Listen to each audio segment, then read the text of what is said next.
Welcome to the Adventures in Learning podcast. I'm your host, Dr. Diane, and today I'm so excited because we get to go back and meet somebody who made my time in Antarctica super special.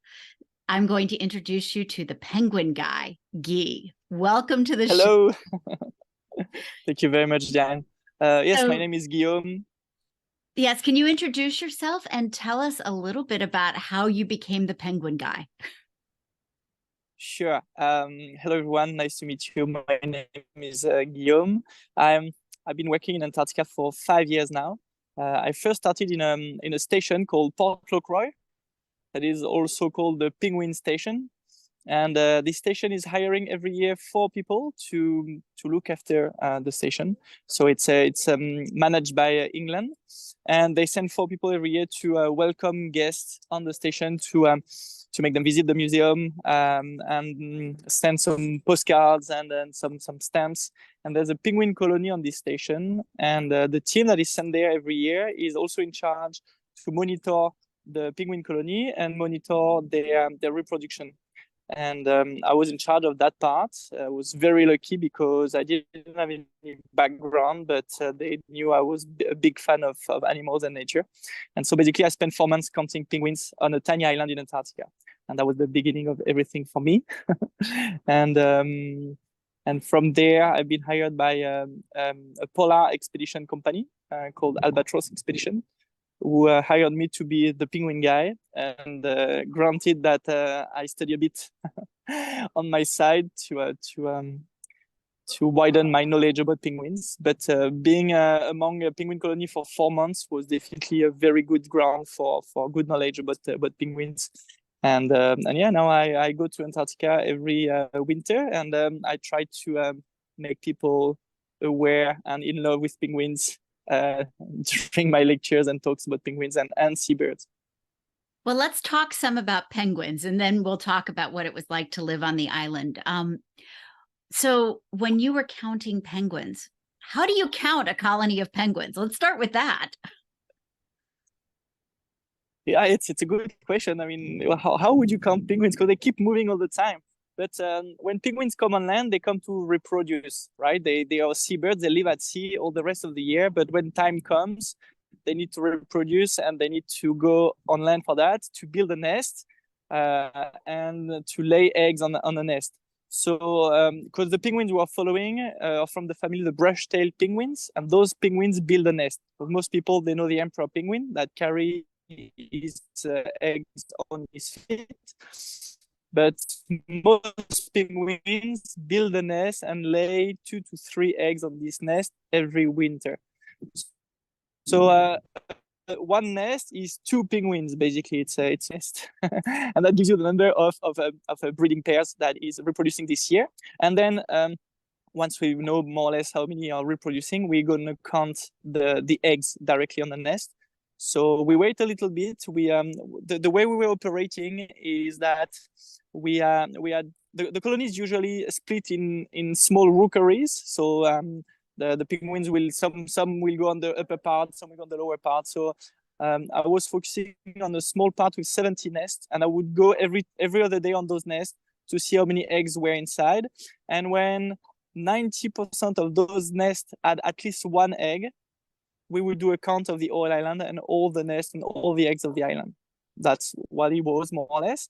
And then we would wait for the first eggs to hatch, first chicks to arrive. And then once again, I would go in this small rookery of 17 nests and count the chicks arriving. And once I had 80% of my nest with at least 1 chick, we would count all the chicks of the island. And so how you do to count eggs and chicks, I'm going to give you a very big secret. And obviously, I was trained to do that. But you lift the tail of the penguin that is laying on the eggs, and you look at what's under him. And you put it down very quickly, and it just lasts 1 second, no more. You put it up and down, and you know what's under him, either eggs or chicks. That's the trick. And the penguins didn't react negatively to that? if you do it quick enough, they don't even have time to realize what's happening. They put their nose on the ground and they balance with the bill deep inside the snow. And once you put them back down, they just do like that and get rid of the snow at the tip of the bill. That's it.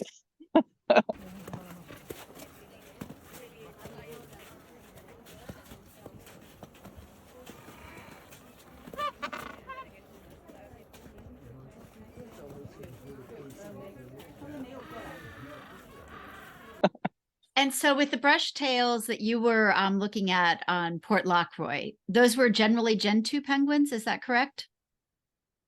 Yes, that's correct. I should have started with that. The brush-tailed penguins, you have three sorts of brush-tailed penguins. You have the Gentoo penguins, the Adele penguins, and the Chinstrap penguins. They are the main species that we find in Antarctica. And how do you tell the difference between the three types for those who have never seen those kinds of penguins before?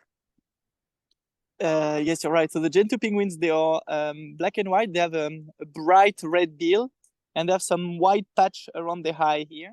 They're quite beautiful and very smart. They're my favorite, obviously. Then the Chinstrap penguins are completely black and white, but they have a black stripe around their jaw here, which make them very easy to recognize. As for the Adele penguin, it's also black and white with a blue eye and a pinkish bill. That's the difference. So from the distance, from far away, if you only see the back of the penguin, it's a bit hard to tell them apart. But if you see the face, then it's quite easy to tell them apart. And they have a long tail, like a longer tail than the others. And do you do good penguin imitations in terms of the calls?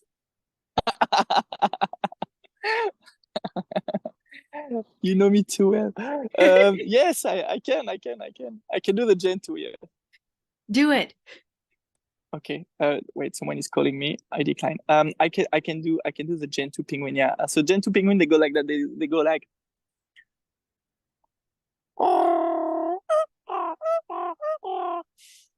I've missed that sound. But when you live among a penguin colony, like it was about 1,700 penguins, you hear that sounds day and night all the time. It's cute at the beginning, and it's get to be tiring at the end because you can't sleep at night. I can imagine. And so, do cool. they make that sound all night long as well? Is there any difference day and night for them? No, they have a kind of a quiet night time. I would say something around 3 to 4 hours where you don't hear much, and then they wake up earlier than us. And I just remembered you would have been there when there was all the sun as well, because you were there in the summer months. So that's correct. So I would imagine they're also influenced by the sun in terms of the noise they're making. I can't really say about that. One thing sure that they make sounds to recognize each other and to talk basically to each other. And so every time a penguin is coming back to the colony, its partner is gonna sing to it more or less to make sure that he remembers where the way to the nest. So, but we also noticed that around 8 p.m., it seemed like penguins were all coming back to the colony. Whether they were on the nest or not, they would come back to the colony, and around 9 p.m., you would have both penguins next to the nest, the one laying down and the one standing next to it. So, I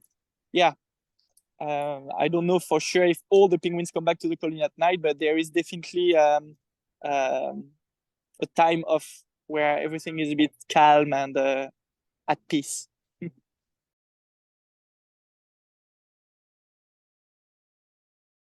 And the penguin pairs, they stick together for the season. Do they stay together longer than that? That's a good question, and it's hard because every time I answer this question, I'm breaking hearts. But it is said that penguins are monogamous and they stay together for life. But a mistake that is sometimes made is that monogamous in the wildlife means that you have one partner only per breeding season. So if you take wolves or deers, for example, it's a pack, and you will have an alpha male that will have many females during the reproduction periods. Penguins will have only one partner.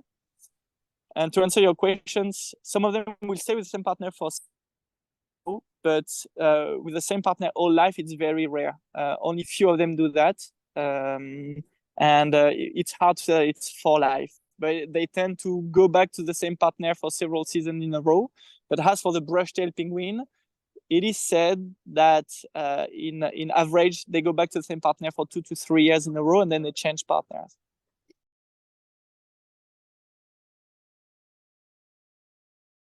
The breeding pairs, do they share the responsibility for caring for the egg during breeding season? Is one going out and getting food while the other watches the egg and they switch, or does somebody go out and bring food back?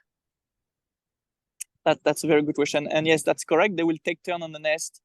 Both adults will look after the eggs and the chicks, and they will take turn on the nest. So when we talk about the brush-tailed penguins, the rotation is about every 10 to 12 hours.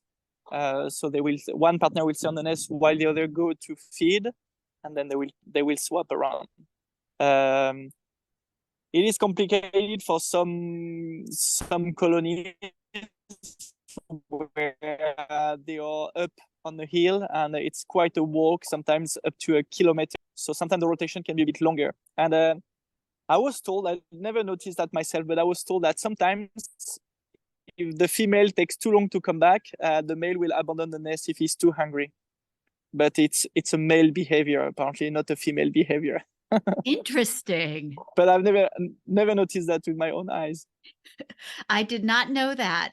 And then they're dependent on krill. And can you describe a little bit about what krill is for those who don't know? Sure. The krill is a shrimp-like crustacean that is part of the plankton, and it's a very small one. It's about I would say 2 to 3 centimeters long, even smaller, and it's really the main food available for both whales, seals, and penguins in Antarctica. And basically, it grows thanks to the sea ice. So with the sea ice, you have a lot of algae growing under the sea ice during winter. And when summer comes, with the photosynthesis coming, those algae and phytoplankton are growing massively, which brings a lot of food for the krill. And the figures are that the krill grow every summer by 360 million tons. Wow. So it's a lot of shrimps in the water, and everybody's relying on the krill. And so it's really the cornerstone of the food web in Antarctica. And penguins are quite dependent on them. The Gentoo a bit less, because the Gentoo has a diverse diet. They can go deeper than the others. They can dive up to 100 meters deep, where we find some fishes. When the Chinstrap and the Adele, for example, have shorter dives and rely almost uniquely on the krill, which make them a bit dependent to the well-being of the krill. When the Gentoo is more adaptable and less dependent on the krill. Well, that will have really huge importance question in the future. Well, I was just thinking that as you were talking about sea ice and krill, and I was thinking about climate change. What have you seen over the last 5 years in terms of changes in Antarctica, things that we should be concerned about? Well, 5 years is very short to draw conclusions, because you need more time to see if what you are looking at is just an event, or if it's going to last in the future. So for now, 5 years is too short. I can't really say that I've seen big changes. But one thing sure is the years are not the same from one to another. When it used to be it more with almost no snow, and then 4 with a lot of snow, a lot of precipitation, either snow or rain, which has a huge impact for the penguins, because they need to find solid ground to build a nest. They can't build a nest on snow. So if the snowfall is lasting too long and too far into summer, it means that the penguins can't build a nest before December or January, and can't lay the eggs before January or February, which is very late in the season, because their whole reproduction cycle must be over before winter arrives. So they are quite timed, and the increase of precipitation is changing that a lot. So we've seen bad years for penguins, where the chicks were not ready before winter, And also with the increase of precipitation, you have also more snow and more rain coming when the chicks are already born, and which make them very wet and they're not super waterproof. So you have a lot of penguins freezing because they are too cold. And that has been an issue that we saw in the past years. And then regarding the bigger scam, we've seen the last couple of years that the sea ice was not as abundant as it used to be, especially in the northern part of the peninsula. So on the northern part of Antarctica, there's less sea ice than the years before, and with less sea ice, there's less krill. So we also witnessed some movement in the population. There are some colonies where there's no penguins coming anymore, because they probably don't have enough access to food during the winter for good reproduction. So there's one Chinstrap colony on Half Moon Island where there is much fewer penguins than they used to be back in the days. And whether they will come back or not, we will see in the future. But for the past few years, the colony was almost empty. But it doesn't mean they're dead. It just means they relocated and went to a place to reproduce where they had better access to food to make sure they can feed their chicks all along the reproduction season. And are you seeing, or are people seeing sort of a migration of colonies going further south in terms of the peninsula because of the krill? Sorry, Diane, you didn't come through. I didn't get your question. Okay, sorry. The question was, are people seeing the penguin colonies migrating south because of a lack of krill? Is that happening more regularly over the course of summers? I couldn't answer yes to that question. There's one colony for sure that has moved. We don't know yet where they've been, but so far the numbers are not changing too much. So it's too soon to draw conclusion. As I was saying, we're just concerned and looking at what's happening. But that could be something that could happen in the future. For example, the year before COVID hit, we had very few whales in the northern part of the peninsula compared to the usual. And we know that some ships that went further south found a lot of whales further south. So it's likely that they moved further south to find more krill. But last year, just after COVID, we had a lot of whales on the northern part. So that's why it's hard. From one year to another, it's not really the same. But there are some changes. But whether it will last or not, whether it will be completely different in the future or not, we don't know yet. And whether the climate change is responsible for those moves or not, it's hard to say also. But things are happening.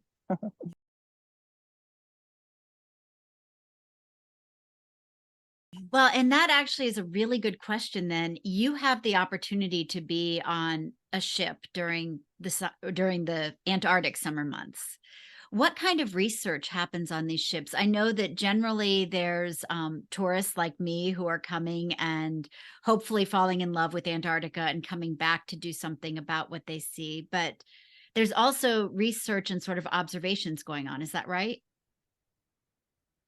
Yes. So a lot of ships scientists are using the opportunity of having the ships going down to join the expedition and to monitor various things. I know that plastic in the water, for example, is very well monitored by many ships. We with Albatros, we have Danish scientists coming. Not every year, but they came already twice while I was there to take some sample in penguin colonies in penguin guano to see a bit what was the diet and if there were any evolution in their life. So that was quite interesting. You have monitoring about the krill, the phytoplankton, about the ice, about the whales, about the seals. There's a lot of monitoring, because I'm not going to say thanks to tourism, because it would be hard to say that. But as you have those ships going there and everything is paid for, it's quite easy to pull off the logistic of a scientific research using those ships. And with the rise in tourism, what are sort of your hopes that people get out of coming to Antarctica, and what are the safeguards you put in place to try to make sure that tourists don't damage the continent? That's two big questions. The tourism in Antarctica is ruled by something called the IAATO, which is doesn't have an impact, or have the less impact as possible on Antarctica.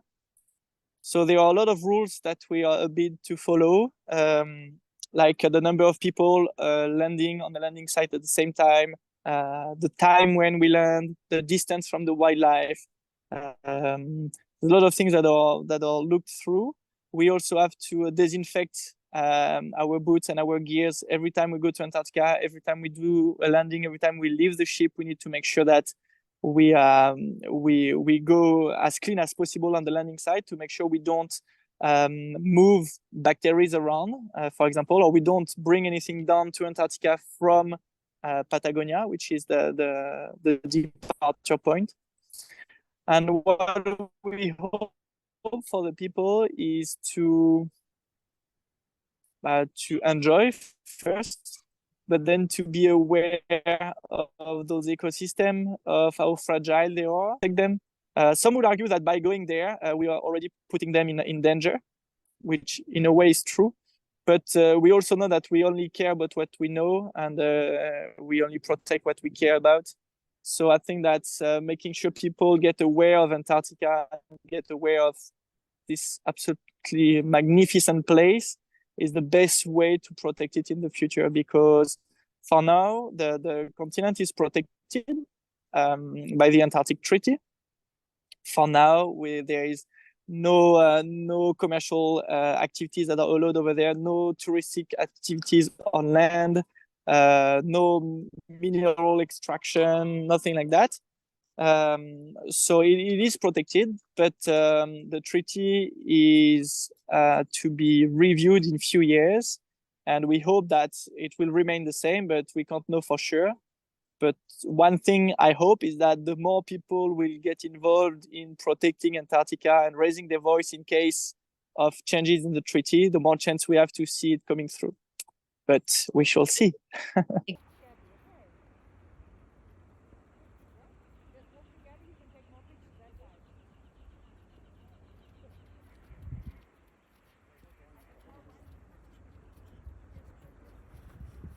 Exactly.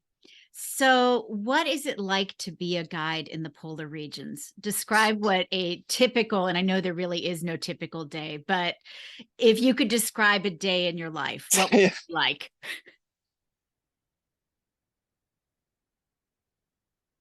First, I would say that it's absolutely amazing, and I thank God every day that I get this job because it's mind-blowing. Some people say that if you haven't gone to Antarctica, it's really hard for someone else to describe you what it is to be in Antarctica. But a normal day is where we take our guests out. So I will take my Zodiac to see if I find anything interesting for my guests. So I would be alone by my Zodiacs in the middle of nowhere among the ice, penguins, and whales, and that's something really nice. It lasts 15 minutes, I think, but that's my freedom of the day. Then I will pick up my guest and go show them and explore the area and navigate among the icebergs and the brushed ice and try to see some whales, try to see some penguins on ice. And then I will bring them to the shore side where some of my colleagues would welcome them, and they will have a chance to walk around, get a bit closer to a penguin colony, witness the penguin behaviors on land, which is quite funny and interesting.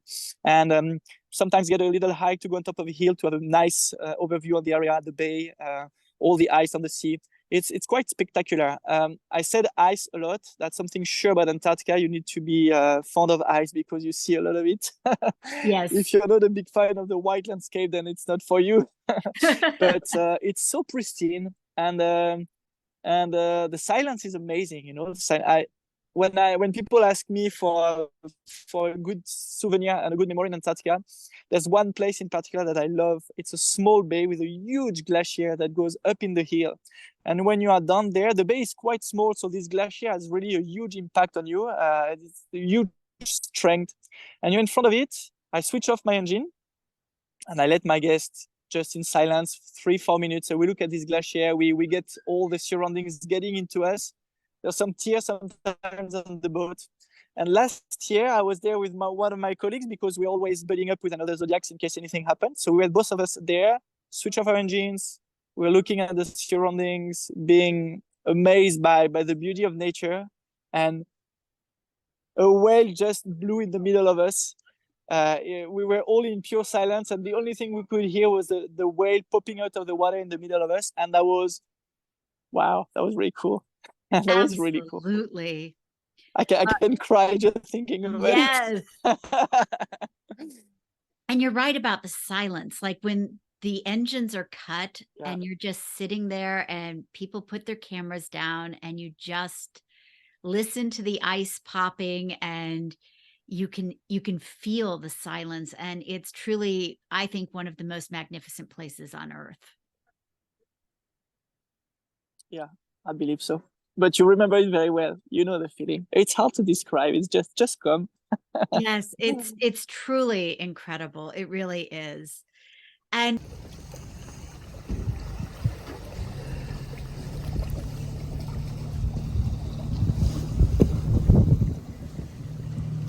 when you're not in Antarctica, where are some of your favorite places to travel? Oof, I'm a big traveler, so it's hard to answer. I spend a lot of time in Southeast Asia. I spent 4 years over there, and now I'm spending more time in South America, discovering this part of the world. I just really enjoy exploring and discovering new culture, new landscapes, new animals, new birds. So I would say the world is beautiful. But yeah, traveling is debatable because you take a lot of planes, but at the same time, I don't know. I love knowing for myself what's happening over there. So at the moment, I think my big hint was the Amazonian forest. I spent some time over there in Ecuador in January, and that was really something nice. And if somebody wanted to do the kind of work that you do, how do they prepare themselves? What do they do to become a guide, to learn and to grow so that they're ready to help other people learn? There are different ways. I think you need to be passionate about nature. That's something because you spend your time sharing with people about your love. And if the love is not there, then it's a bit harder, I think, to share.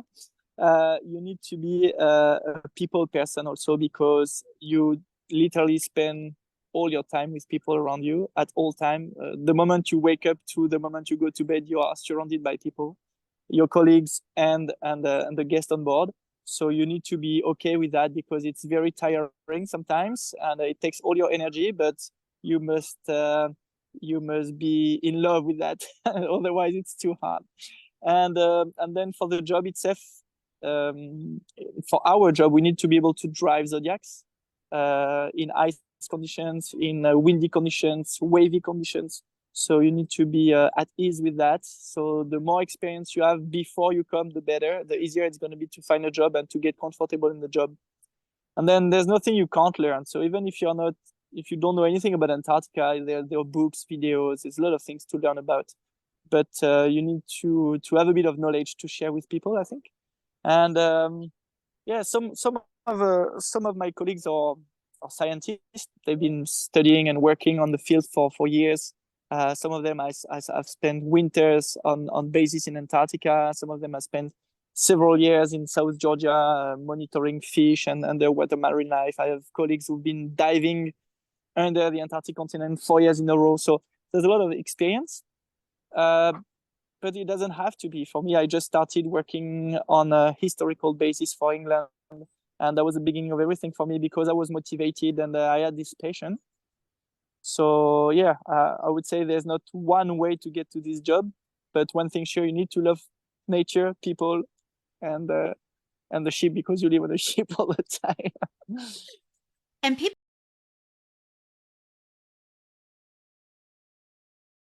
may not know this about Port Lockroy, but it's the southernmost post office in the world. And Yes. I think I remember you all did like 19,000 postcards a year, like stamping them to send them out. Is that right? That's really correct. Yeah, 90,000 postcards. That was a lot of postcards. Yeah, it's the one place where you can buy postcards and have the stamp written Antarctic stamp and get your cancellation stamp where it's written Antarctica. And yeah, that's the only place we can get that. So it's very special. It used to be a scientific base back in the 40s, and it's been shut down in the early 60s. And for 25 years now, I think, or 30 years, something like that, it's been operated as a historical place. So they turned the scientific station into a museum, and it's very nice because they collected a lot of artifacts, a lot of items that were on the base, on the stations in the 40s. So you feel like you're traveling into a time capsule when you go in the base. You really feel like you're back in the 40s, and you think that a scientist is going to come out of the door behind you at any moment. And then you got the post office, and you get to buy different selection of postcards and stamps, and they're going to eventually come to your place and where you send them, because it takes between 2 weeks to 2 years to receive your postcards. Yeah, I think mine took 2 months. Yeah, well, that's quite average. 2 months is an average. Yeah, 2 weeks is what it takes if you're super lucky. So basically, we get your postcards, we cancel them, we put them in a mail bag, and we give this mail bag to another ship that will come to visit us in the next days. And this ship has to go to the Falkland Islands, because when you come to Antarctica, you have different options. You can either go only to the peninsula, it's a 9 to 10 days trip, or you can do a trip that goes to the Falkland Islands, then to South Georgia, and then to the peninsula. And the Falkland Islands have the nearest post office, ruled by UK, because it's all about UK here. So we need to send the mails to the post office, Spain, and then from London it will be dispatched in the world. So even if you send your mail to Buenos Aires or to Ushuaia from the post office to Ushuaia again, so it can take a bit of time. So sometimes the bags are lost in the way, because one year I remember a ship was supposed to go to Falkland Islands, but they had to cancel their visit, so they dropped our bags in South Georgia, and then they were forgotten there for a year. Only the season after, a ship picked them up and brought them to the Falkland Islands. So people finally got their mails a year and a half, I think, after, something like that. It was a nice surprise, of course, because you don't expect to receive anything at this stage. I was going to say, what a fun surprise. And you were living with three other people when you were working at Port Lockroy. What were some of the challenges of sort of being on an island for 4 months in Antarctica? Yeah, that's right. We were 4. I was with 3 ladies for 4 months on a tiny island. So just to give an idea to people who don't know Port Lockroy, the island is the size of a football pitch.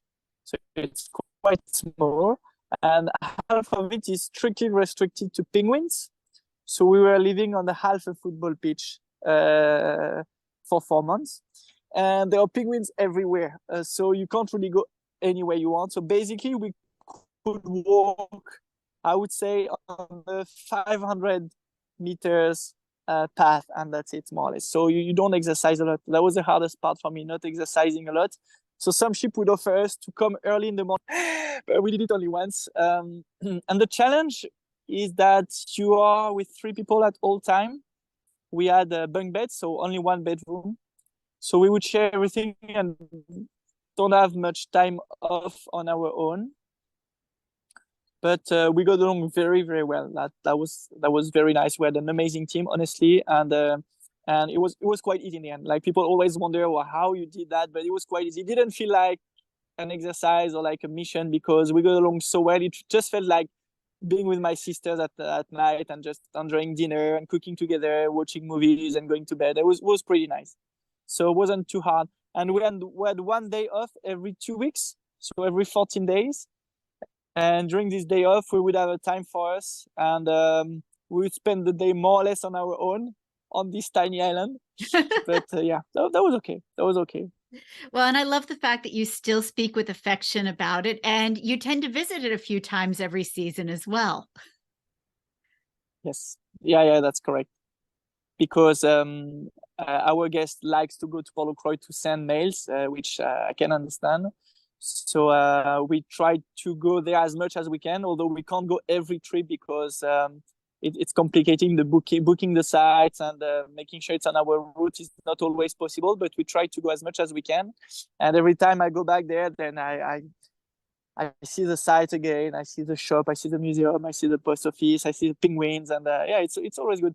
But to be honest, when I left the island, I was crying. I was crying crazy. I was so desperate to leave the island. I was so sad to leave my penguin babies behind me. It was really heartbreaking.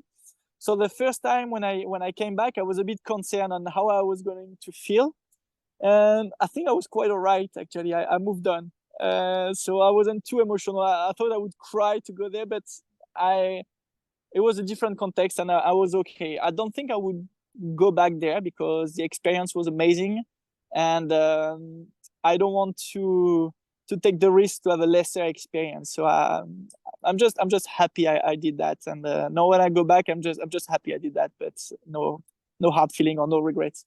I think that makes a lot of sense. And am I remembering this correctly? I feel like you got married in Antarctica about a week or so before I met you.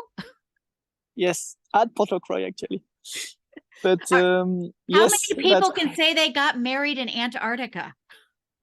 Yeah, I know it's crazy. Yeah, that was really a moment. Yeah, that was great. We made it happen. It wasn't an official wedding because the paperwork would be just too complicated. But the captain accepted to marry us, and the base at Port Lockroy accepted that we would do that at the station. Granted that we wouldn't take any pictures because as it's not official, they didn't want to say that it was happening. And but it was really nice, really nice, and very, very special to get married surrounded by penguins. That was cool. But we have a lot of engagement every year. A lot of people proposing their future wife or future husband, and it's always a special moment. I even married a couple this year in Antarctica. Yeah, that was really cool. That's really cool. And you and your wife are traveling together, is that right? Yes, and we're working together now. She's working with me on the ship as a guide, which is great because I get to share with her all this amazement. That is so wonderful. So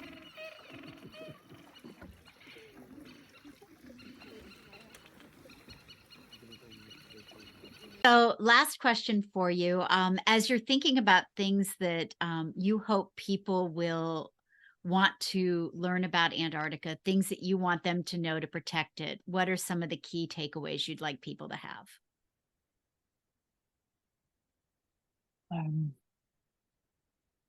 I think whether you have a chance to go to Antarctica or not, it's important to be aware of this very specific ecosystem that is very fragile because it's made of ice, and ice is water, and water and ice is melting, and the continent itself is covered of how you say natural water, not salty water, and we need to make sure that we understand the possible consequences of it melting. And as for the sea ice, it is very important for all the life and all what's happening in Antarctica at the moment. So as I was saying, it's really the cornerstone of the ecosystems in Antarctica. I'm not sure there's a lot we can do about it melting and about global warming, but I think it's important to understand what would happen if the planet go warmer. And if there is anything we can change or do in our life, even if we're not 100% sure it's going to have an impact, if you know for a fact that few things on your life could be changed just for the better, I would say do it, because you never know. You never know the impacts your actions can have. But if it can have a positive impact, even a small one, I would say do it, because you never know, and it can only be for the better. That makes a lot of sense. I know that Jane Goodall talks about how it can get frustrating because we think that our actions are like a drop of water and those drops of water don't matter. But when millions and billions of drops of water get together, then you've got an ocean. And so I think if we Exactly. can all take those small steps, we may not live to see what the consequences will be, but we're at least planting seeds for the future and hoping that we're doing the right thing. Well, thank you Yes, so we hope much so. for being on with me today on the Adventures in Learning. It has been so delightful to catch up with you again, and I wish you an incredible winter in Antarctica. Thank you so much, Diane. Thank you very much for having me. It was a pleasure sharing with you too. And yeah, hope the best, all the best for you and the change in Thank the you. future.